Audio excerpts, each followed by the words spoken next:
One of the biggest issues that people face is that they don't understand the benefit system. The reason they don't understand it is because it's very complex at the moment. Partnership organisations are being stretched, that the funding cuts impact on the clients, a lot of IT issues in rural areas, and also access to services and travelling because of living so far away. I think partnership links with Incomeway, from what I've seen so far as part of my role, are really, really good. I think it's just linking them all together. I think there's loads of things on offer. People don't know about them, that's the trouble. There's a lot of people doing an awful lot of stuff, but it's not getting linked very well. At the moment, it's opening bank accounts, and one of the hardest things for some people is actually providing a form of ID, a passport or a driving licence, something like that. So we're trying to work with the banks and get different forms of ID that they'll accept, tenancy agreement, things like that, things that people don't have to actually pay money for.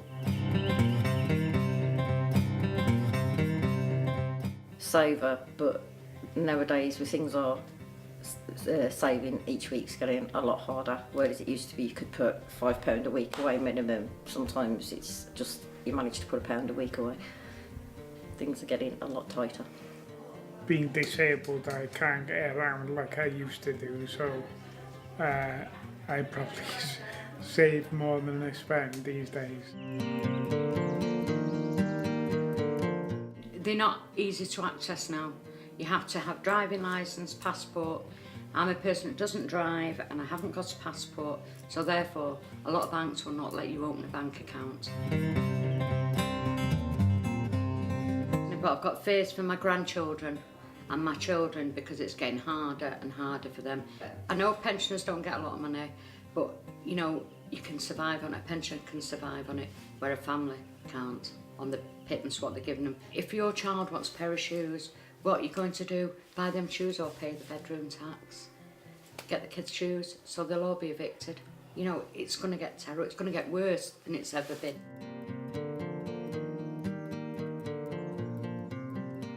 My mortgage is the main one.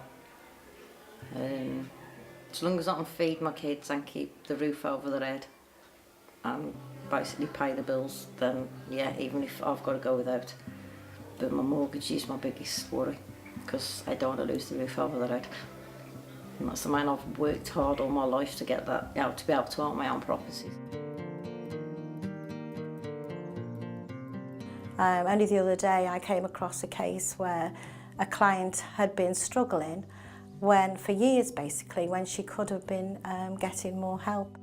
And just actually getting the information out there actually, how having a bank account can help you save money, how paying things by direct debit will save you money. A lot of people aren't actually aware that having these things will save them money later on down the line. So it's just the information being more readily available to everybody. You can save money by shopping online. That's providing, of course, somebody in a family's got the internet. There are people who'll be marginalised without it.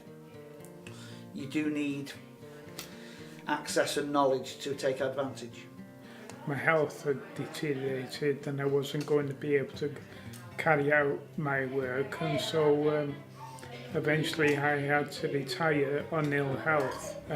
Obviously after going sick for 12 months I went into a situation where I was going over drawn sums and bank charges were piling up, you know. People don't like talking about debt. People find it sort of quite embarrassing to admit that they've got into difficulties. So, you know, getting them to open up about it is quite difficult initially. But once we've got them through the door and we've assured them that, you know, there are things that can be done, then, you know, that's the first step. There was a big problem on the estate that a lot of people last Christmas didn't have an awful lot of money, as none of us do, towards Christmas. And there was a big flyering of one of the loan companies.